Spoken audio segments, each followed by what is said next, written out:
Hello ඉතින් guys ඔයා මේ එකතුලා ඉන්නේ ලකා බ්‍රෝ channel එකෙන් ගේන තවත් අලුත් වීඩියෝ එකක් එක්ක. ඔන්න ඉතින් මම ඔයාලට කියපු විදිහටම කම්බ සරුංගලේ අරන් ආවා. ඉතින් හැමෝම ඉල්ලුවා මේ සරුංගලේ. ඉතින් ගොඩ දෙනෙක් මගෙන් ඉල්ලලා තිබ්බා. ඉතින් අඩි 16ක විතර ලොකු කොම්බුවා සරුංගලේ හදාගන්න විදිය තමයි අද මේ වීඩියෝ එකෙන් මම ඔයාලට ගේන්නේ. ඉතින් සරුංගලේ ලොකු වුණා කියලා බය වෙන්න එපා. මම ඔයාලට හැමදේම කියලා දෙනවා. ඉතින් හදන විදිය මිනුම් බව හැමදේම තියෙනවා. ඉතින් මේ වීඩියෝ එකෙන් ඔයාලට මේ සරුංගලේ හදන විදිය බලා ගන්න පුළුවන්. ඉතින් මම part 2 ඊළඟ වීඩියෝ එකෙන් ගේන්නම්. හරි guys අපි වැඩි කතා නැතුව වීඩියෝ කරමු. වීඩියෝ එක යන්න කලින් කියන්න ඕනේ මගේ channel එකට තාම අලුත් වෙන නම් මගේ channel එක අනිවාර්යයෙන්ම subscribe කරන්නත් අමතක කරන්න එපා.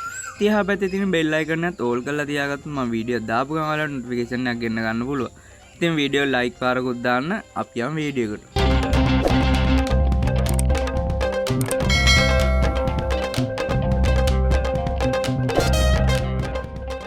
අපිට මුලින්ම මේ වගේ හොඳින් වීලිච්ච කිතුල් පිත්තක් අවශ්‍ය වෙනවා. ඉතින් ඔයාලට පේන ඇති මේක හොඳටම වේලිලා තියෙන්නේ. ඉතින් මම අර කපපු කිතුල් පිත්තක් තමයි මේ. ඉතින් අද අමු උණ බටේකින් තමයි මම හදන්න යන්නේ. මොකද වෙන්නේ කියලා බලමු. ඉතින් හැමදාම වේලිච්ච වලින් හදනවා. මම වේලිච්ච නෑ දැන්. මොකද ඒවා ඉවර වෙලා. ඉතින් අපි හදලා බලමු වෙනසකටත් එක්ක අවුලක් වෙන්නේ නැති වෙයි. ඉතින් මේ විදිහට අපි කොන් දෙක ගානට කපා ගන්න ඕනේ. කීයදකින් පිහි වලින් කපන්න එපා. මේ චොර වෙනවා. ඉතින් ඔයාලට පේන ඇති මේ ගානට සුමටව කපලා තියෙන ලස්සන. ඉතින් ඊට පස්සේ මෙන්න මේ විදිහට අපි පුරුක් ටිකක් ගානට සුද්ධ කරගන්න ඕනේ. ඉතින් මම මේ පෙන්වන ආකාරයට අනිත් පැත්තට තමයි කපන්න ඕනේ. නැත්තම් උණ පතුරු යන්න පුළුවන්. ඉතින් මෙන්න මේ විදිහට ලස්සනට කපා ගන්න ඕනේ. ඉතින් ඉන්පසු මේ විදිහට දෙකට මැදින් පලා ගන්න ඕනේ. හරියටම දෙකට මැදින් පලා ගන්න. ගහේ හීනි පැත්තෙන් ඔයාලා දෙකට මැදින් පලන්න ගන්න. ඉතින් යකට යට පැත්තෙන් ගත්තොත් අනිත් පැත්තට යනකොට හීනි වෙන්න පුළුවන්. ඉතින් මේකත් චුට්ටක් ලොකු වුණා. ඉතින් මම මේ දෙක එක සමානව දැන් හදා ගන්නවා. ඉතින් මම ඔයාලට පෙන්නන්න. මෙන්න මේ විදිහට නූලකින් මහත අරගෙන එහා පැත්තකටත් තියලා බලන්න. වැඩි නම් ඒ උණු පතුරු කෑල්ලත් කපලා අයවත් කරගන්න. ඉතින් මේ තියෙන මම මේ විදිහට දෙකම එක සමානව කපලා ඉවර කරගත්තට පසුව ඉතින් ඊට පස්සේ අපිට තියෙන්නේ මේක ගොඩක් ගන්නවා. මොකද මම නම් අමු උණ බටයක් ගත්තා ඉඳන් මම වැඩිය ගන්න නැහැ. සාමාන්‍ය නමා ගන්න පුළුවන් ගන්නට විතරයි මම සුද්ධ කරගත්තේ. ඉතින් සුමටව සුද්ධ කරගන්න ඔයාලා පරිස්සමින්. ඉතින් මේ විදිහට මේ පැත්තත් බලන්න සමානද කියලා නැත්නම් ඒත් සුද්ධ කරගන්න. ඉතින් මේ ගානට සුද්ධ කරගත්තට පස්සේ මම ඔයාලට පෙන්නන්නම් ගානට තියෙන විදිහ. ඉතින් මේ තියෙන මෙන්න මේ විදිහට හරි සමානවම තියෙන්න ඕන දෙකම. මෙහෙන් අවුලක් නැහැ දෙවෙනාට අර පැත්තෙන් ගානට නැමිච් එක හරියටම තියෙන්න ඕනේ. ඉන්පස්සේ අපි මෙන්න මේ විදිහට උණ පටි දෙක ගැට ගහ ගන්න ඕනේ. ඉතින් ගැට ගහගත්තාම මුළු දිග තමයි සෙන්ටිමීටර් 300 කියන්නේ. ඉතින් මේ අල්ලන ප්‍රමාණයත් එක්ක ඒක වෙනස් වෙනවා. මෙන්න මේ විදිහට චූටි කට් මාක් ටිකක් දුන්නම ගානට අපි ගැට ගහන එක ගානටම හිටිනවා. මොකද එහා මෙහා යන්නේ නැහැ. සුපිරියටම සෙට් වෙන. ඉතින් ඔයාලත් මේ වැඩේ අනිවාර්යයෙන්ම කරලා ගැට ගහන්න. ඉතින් මේ තියෙන ගානට ඔයාලා අත්තට හදාගන්න පේන ඇති සෙන්ටිමීටර් 300 අත්තට හැදිච්ච විදිය. ඊට පස්සේ මෙන්න මේ විදිහට දෙපැත්තෙන් හොඳට ගැට ගහ ගන්න. තදින් ගැට ගහ ගන්න ඕනේ. පොටුස් නූල් වලින් නම් මේක හදන්න ගන්න බෑ. මොකද කැඩෙන්න පුළුවන්. ඉතින් ඩෙනිම් නූලක් හරි නයිලෝන් වලින් ගැට ගැහුවාමත් ගොඩක් දුරට බුරුල් වෙනවා. ඉතින් අවුලක් නැහැ. ඔයාලට තියෙන නූලකින් කොහොම හරි ගැට ගහ ගන්න. ඒක ප්‍රශ්නයක් වෙන්නේ නැහැ. ඉන්පසු මෙන්න මේ විදිහට හැම සරුංගලේ වගේ මැද හොයාගෙන මැදත් ගැට ගහගෙන අපි බැලන්ස් එක බලා ගන්න ඕනේ. අපි බලමු මේකේ බැලන්ස් එක කොහොමද කියලා. ඉතින් සුපිරිම දේ තමයි ලොකු සරුංගල් වලට මහ දුරට බැලන්ස් එකක් අවශ්‍ය නැහැ. මම මේ බැලන්ස් එක බලනවා ඒ වුණාට බැලන්ස් එක බලන්න නැතුව හැදුවා සරුංගලේ උඩ යනවා. එහෙම ප්‍රශ්නයක් වෙන්නේ නැහැ. ඉතින් මම ඔයාලට බැලන්ස් එක බලන දිහා පෙන්නන්න. ඉතින් මුලින්ම අපි බැලන්ස් එක බලන්න කලින් මේක අත්තට දෙපැත්තම එක සමානද කියලා මෙන්න මේ විදිහට බලන්න ඕනේ. ඉතින් මේක නම් සමානයි. එහෙම අවුලක් නැහැ. ඉතින් ඔයාලට පේන ඇති මේ පැත්ත හෙනට බරයි. ඉතින් මේ විදිහට සුද්ධ කරලා බලමු අපි බැලන්ස් එක කොහොමද කියලා.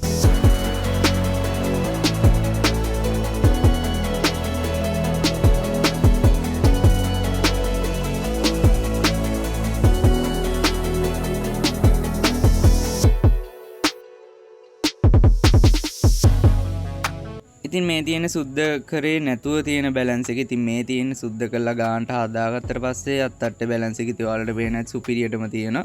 අත්තට දිග වුණාට සුපිරියටම තියෙනවා පේන ඇති ඔයාලට. ඉතින් අපිට දැන් තියෙන්නේ මේක ගැට ගහ ගන්න. ඉතින් අපි ගැට ගහන කලින් කිතුල් පිත්තෙත් යට ගානට කපලා සුද්ධ කරගන්න ඕනේ. කීයකින් තමයි කපන්න ඕනේ. වටේටම ඇඳලා කපන්න උණ බටෙත් එහෙමයි. ඉතින් අපි ගැට ගහන තැන මෙන්න මේ විදිහට පොඩ්ඩක් සුද්ධ කරනවා. මොකද අත්තට ගානට පොඩ්ඩක් හිටින්න. ඉතින් කිතුල් පිත්තේ අට කෙලවරෙන් මම මේ අත්තට ගැට ගහන තැනට තියෙන සෙන්ටිමීටර් 178යි මම අන්තිමට මිනුම් මාලට දාන්න. ඉතින් මේකත් ඔයාලා හොඳටම ගැට ගහ ගන්න. මේක හොඳම විශේෂම තැනක් තමයි. නැත්නම් කිතුල් පිත්ත කැරකෙන්න පුළුවන් ලොකු සරුංගල් හදනකොට පොඩි සරුංගල් වගේ නෙවෙයි ගොඩක් දේවල් බලපානවා. ඊට පස්සේ අපිට තියෙන්නේ අත්තට ඇද ගන්න. ඉතින් ඔළුව ඇද ගන්න. ඉතින් අත්තට කෙලවරෙන් මම මේ ඔළුව අදින තැනට තියෙන සෙන්ටිමීටර් 37යි. ඉතින් මේ නූලේ දිග තමයි සෙන්ටිමීටර් 159යි. ඉතින් මේ ඔළුව ගැට ගහන තැන කිතුල් පිත්තේ තියෙන්නේ අත්තට ගැට ගහපු තැන ඉඳන් මම මේ ඔළුව ගැට ගහන තැනට තියෙන්නේ සෙන්ටිමීටර් 86යි. ඉතින් මෙන්න මේ විදිහට මෙහා පැත්තටත් අපි මිනුම අරගෙන අපි ඔළුව ඇද ගන්න ඕනේ.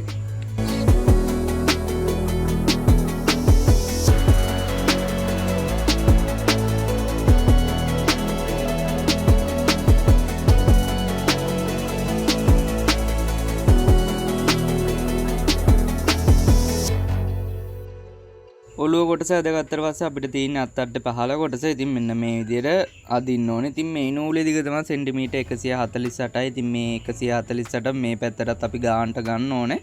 ඔයාලා ගැට කාලේ ඉවරලා කෝකෙටත් බලන්න ඕනේ කොහොමද කියලා දුර. ඉතින් මේ විදිහට ගානට ගැට ගහගෙන අපිට අවශ්‍ය ප්‍රමාණයට පස්සේ ගැට ගහ ගන්න පුළුවන්. ඉතින් මම ඔයාලට නමාගත් ප්‍රමාණය තමයි 148 කිව්වේ.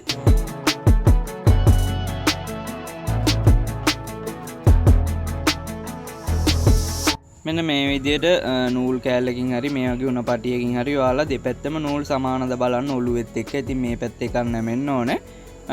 ඉතින් දැන් ඔන්න සරුංගලේ සමානයි. ඉතින් ඔයාලට පේන ඇති සුපිරියට සරුංගලේ තියෙනවා. කිතුල් පිත්ත පොඩ්ඩක් ඇද ඒක ගණන් ගන්න පවුලක් වෙන්නේ නැහැ. ඉතින් ඔයාලට පේන සරුංගලේ දැන් සුපිරියටම හදලා දින්න කිසි අවුලක් නැහැ. ලස්සන පෙනුමක් තියෙනවා සරුංගලේ.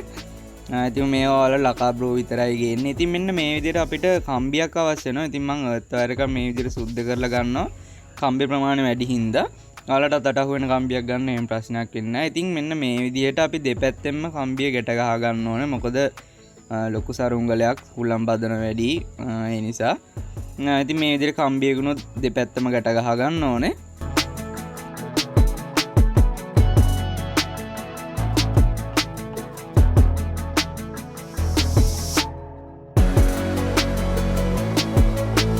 ඉතින් කම්බියෙන් ගැට ගන්න එක අනිවාර්යයි. මොකද නැත්තම් හැරවෙන්න පුළුවන්. අපි කොච්චර ගැට ගැවුවත් හැරවෙනවා. ඊට පස්සේ අපි මෙන්න මේ විදිහට පත්තු කෑල්ලකුත් ගැට ගහ ගන්නවා. ඉතින් ඒක හිටින තැන පොඩ්ඩක් පිහියෙන් මාක් කරනවා. නැත්තම් මේක එහා මෙහා කරගෙන පුළුවන්.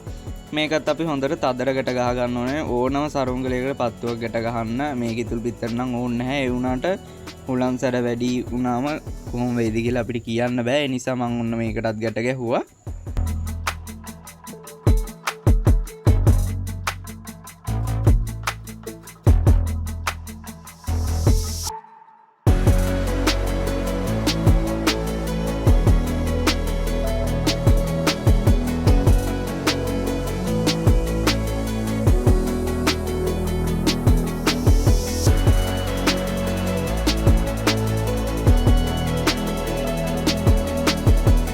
සරුංගල් හදනකොට කම්මැලි වෙලා නම් වැඩ කරන්න එපා. මේ වගේ නීට් එකටම වැඩේ කරලා හැම වැඩේම ලස්සනට ඉවර කරන්න. ඉතින් ඔයාලට පේනවා ඉතින් මම මේක ලස්සනට තදර ගැට ගහගෙන තියෙන ආකාරය. දැන් ඉතින් අපිට කිසි දෙයකට බය වෙන්න විදියක් නැහැ. ඉතින් ඔයාලා අමතර නූල් අදිනකොට මේ වගේ කිතුල් පිත්තේ පොඩි මාක් එකක් දීලා ඇද්දම එහා මෙහා යන්නේ නැහැ. ඉතින් මේවල විතරයි පොඩි කිතුල් පිටි වල එහෙම මාක් දෙන්න යන්න එපා. මේ ගොඩක් දුරට කොම්බුවා නූල උඩට ඇදිලා යන හින්දා මම මෙන්න මේ විදිහට පල්ලෙහාට ඇදලා කිතුල් පිත්තෙන් ඔතලා ගැට ගහනවා. නැත්තම් මේක අපි කොච්චර තදර ගැට ගැහුවත් කොම්බුවාගේ මේ අට නූල කිතුල් පිත්තෙන් උඩට යනවා ටයිඩ් එක වැඩි වෙනකොට හුලම් බදනකොට. ඒ නිසා තමයි මේ විදිහට කිතුල් පිත්ත මැදින් දාලා මං ගැට ගහන්නේ. ඉතින් ඔයාලත් මේක අනිවාර්යයෙන්ම කරන්න. කොම්බුවා සරුංගලේ පොඩි හෝ ලොකු එකක් හදනකොට අනිවාර්යෙන් මම මේ කරන විදිය ගානට බලාගෙන ඔයාලා කරන්න.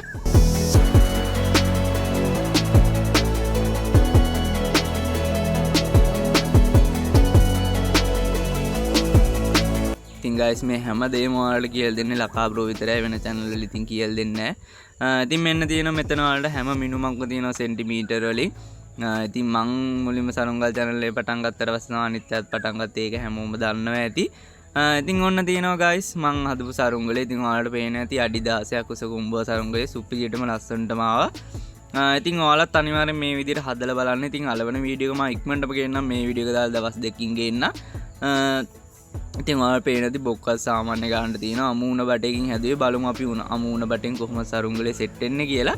ඉතින් ඔයාලා වීඩියෝ එක බැලුවද එහෙනම් අනිවාර්යයෙන්ම subscribe පාරකුත් දෙන්න. ඉතින් එහා පැත්තේ bell icon එක ඕල් කරලා තියාගන්න. ඉතින් ඒක ඔයාලට අවශ්‍ය නම් විතරක් ඕල් කරලා තියාගන්න. ඉතින් වීඩියෝ එක ලස්සනයි කියලා හිතන අනිවාර්යෙන් වීඩියෝ එක like එකකුත් දෙන්න. ඊළඟ වීඩියෝ ඉක්මනටම ගෙන්නම් මේක අලවන විදිය ඔයාලත් හදලා තියාගන්න. දැන් සරුංගල් මාසෙත් ඉවර වෙන්න එනවා. ඉතින් අලවපු වීඩියෝ ගෙනාපු නැති සාදා ෆොටෝ බ්ලර් කරලා එහෙම තියෙන black and white දාලා දෙන්න හරියට වීඩියෝ නැත්තේ. ඉතින් ඊළඟ වීඩියෝ එකේ අනිවාර්යයෙන්ම හරියට උඩ යන වීඩියෝ ලස්සනට ෆොටෝ ටිකක් මම ඔයාලට දෙන්නම්. ඉතින් මේකෙන් ඔයාලා සරුංගලේ උඩ යනවා කියලා මතේ තියාගන්න පුළුවන්. ඉතින් පේනවා ඇති මම කවදාවත් එහෙම බොරු කරන්නේ නැහැ. මම වීඩියෝ බලන කෙනෙක් අනිවාර්යෙන් දන්නවා ඇති. හරි ඉතින් අලවන වීඩියෝ එකෙන් හම්බෙමු. මේක ඉක්මනටම ගෙන්නම් අනිවාර්යෙන් subscribe කරලා තියාගන්න. ස්තුතියි.